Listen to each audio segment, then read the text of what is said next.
Imagine you're sitting somewhere completely normal. Maybe you're at home watching TV. Maybe you're driving. Maybe you're eating at a restaurant. Maybe you're lying in bed trying to fall asleep. Nothing dangerous is happening. Then you notice your heart. It feels like it's beating harder than usual, maybe faster too. You take a deeper breath, but somehow the breath doesn't feel satisfying. So you take another one, then another. Your chest starts feeling strange. Your hands begin tingling. Your face might feel numb. You become lightheaded. Maybe the room suddenly feels unfamiliar, almost like you're watching everything through a screen. And now you're paying attention to every sensation inside your body. Your heartbeat, your breathing, your chest, your vision, your balance. Something feels wrong. Then one terrifying thought appears. Something is seriously wrong with me. Maybe I'm having a heart attack. Maybe I'm going to faint. Maybe I'm losing control. Maybe I'm dying. Someone sitting beside you might look completely confused. They can see the same room you can. Nothing is attacking you. Nothing is on fire. There is no obvious emergency. They might even tell you that you're okay. And logically, part of you might understand that. But your body does not seem to believe them. Your heart keeps pounding. Your breathing keeps changing. Your muscles are tense. Your stomach feels strange. And every new sensation becomes more evidence that something terrible is happening. This is what a panic attack can feel like. But what is actually happening? How can your body create such a powerful emergency when there may be no external danger at all? And why can knowing that you're safe sometimes do almost nothing to stop it? To understand that, we first have to understand anxiety. Anxiety is not completely useless. In fact, without the systems behind anxiety, humans probably would not have survived very long. Imagine one of your ancestors walking through the wilderness and suddenly hearing something move behind them. Their body does not have time to sit down and carefully analyze every possibility. It prepares for danger. The heart beats faster, breathing changes, muscles become ready to move, attention narrows.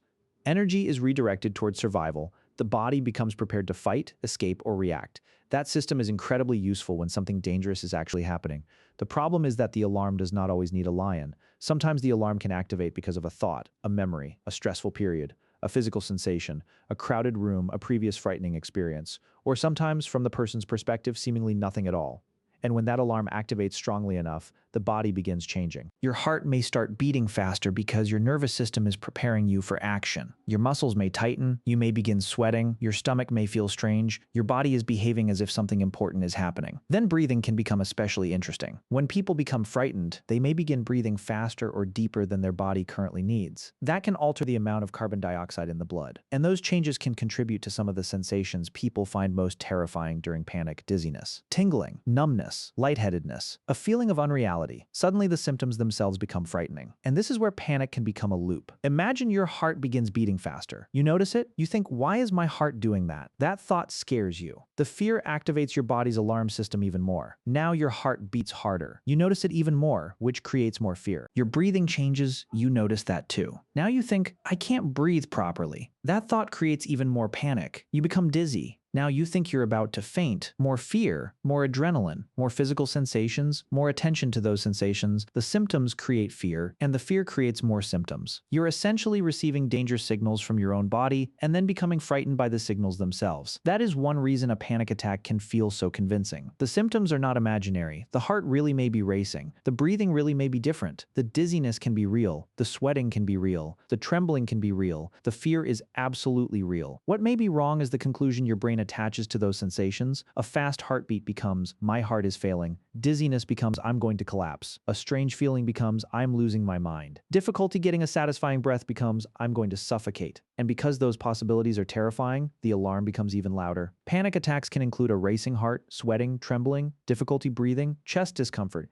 dizziness, tingling or numbness, nausea, and an intense feeling that something terrible is about to happen. For some people, that includes a genuine fear of death or losing control. And this creates another strange problem after the panic attack ends. You might think the experience is over, but your brain remembers what happened. Now imagine waking up the next morning and thinking, what if it happens again? You go to the supermarket. What if it happens here? You get into your car. What if it happens while I'm driving? Your friends invite you somewhere crowded. What if I can't get out? You feel your heart beat slightly faster after climbing stairs. Wait, is it starting again? Now you're not only afraid during a panic attack, you may become afraid of having another panic attack. And that changes behavior. Someone who had an attack in a restaurant might begin avoiding restaurants. Someone who panicked while driving might start avoiding highways. Someone who became dizzy in a crowded store may begin avoiding crowded stores. Even exercise can become frightening for some people, because exercise naturally produces several sensations associated with panic. a faster heartbeat, heavier breathing, sweating, warmth. So a perfectly healthy response to exercise can suddenly resemble the beginning of the experience they are terrified of repeating. This is where anxiety can begin shrinking someone's world. Not because the restaurant is dangerous, not because the highway is dangerous, not because a fast heartbeat is automatically dangerous, but because those things have become connected to the possibility of panic. And the more you monitor your body for signs that another attack is coming, the easier it becomes to notice sensations that most people would ignore. A skipped beat, a strange breath, a moment of dizziness, a tight muscle, a warm face. Your brain begins scanning your own body like a security camera searching for an intruder, except the thing it is searching for is another panic attack. And sometimes, the search itself creates anxiety. This helps explain an important difference. Having a panic attack does not automatically mean someone has panic disorder, but when attacks become recurrent and someone develops persistent fear about future attacks or starts changing their life to avoid them, that can become part of panic disorder. So how do you stop a system like this? One approach sounds almost backwards. Instead of teaching the brain that every uncomfortable sensation must immediately disappear, treatment can help a person learn that the sensation itself does not necessarily mean catastrophe. This is one reason cognitive behavioral therapy can be useful for panic disorder. Part of the process involves changing the interpretation of the sensations and, in some forms of treatment, gradually facing the feelings or situations that have become associated with panic. The goal is not to convince someone that the sensations are fake. The goal is to teach the brain a different conclusion. My heart is beating quickly, but that does not automatically mean I'm dying. I feel dizzy, but that does not automatically mean I'm going to collapse. I feel anxious, but anxiety itself does not mean I'm in danger over time. The alarm can learn something new. But there is another part of the panic story that almost everyone has heard about: Xanax. For decades, Xanax has become almost culturally synonymous with anxiety. Its generic name is alprazolam. It belongs to a group of medications called benzodiazepines. And what makes medications like Xanax so interesting is that they work very differently from simply telling someone to calm down. Inside the brain is a chemical messenger called GABA. You can think of GABA as part of the brain's braking system. Instead of pushing neural activity harder, GABA helps inhibit it. Alprazolam binds to benzodiazepine sites on GABA receptors and enhances this inhibitory signaling. In simple terms, it strengthens part of the brain's braking system. Imagine panic as a room where every alarm is ringing at maximum volume.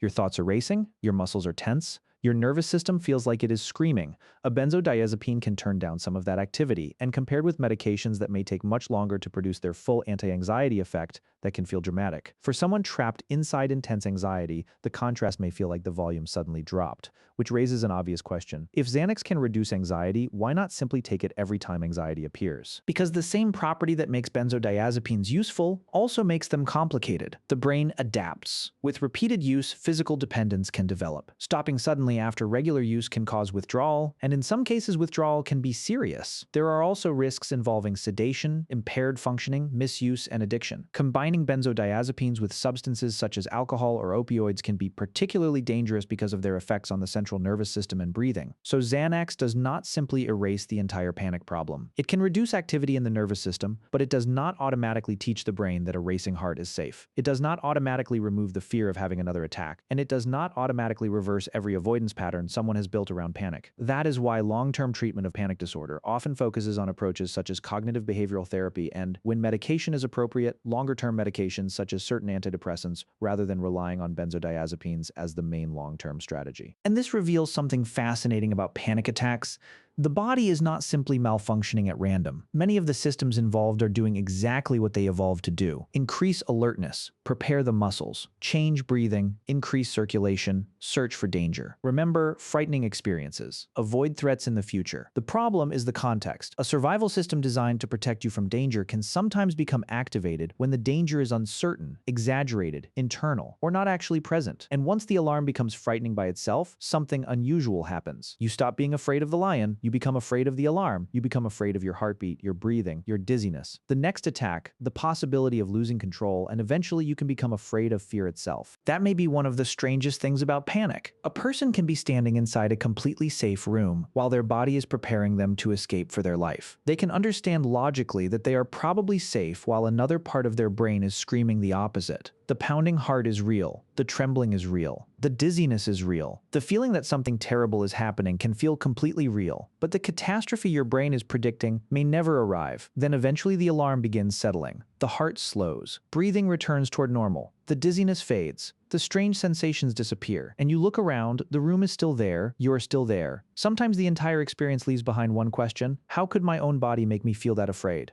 But perhaps an even more important question comes afterward. If your brain can learn to become afraid of its own sensations, can it also learn that those sensations are safe again? Because maybe the real mystery of a panic attack is not why the body reacts so strongly. The body has been reacting to danger for millions of years. The mystery is how a system built to save your life can become so convincing that, for a few terrifying minutes, it makes you believe your life is ending. And when the thing you fear most becomes the feeling of fear itself, how do you teach your brain that the emergency is over?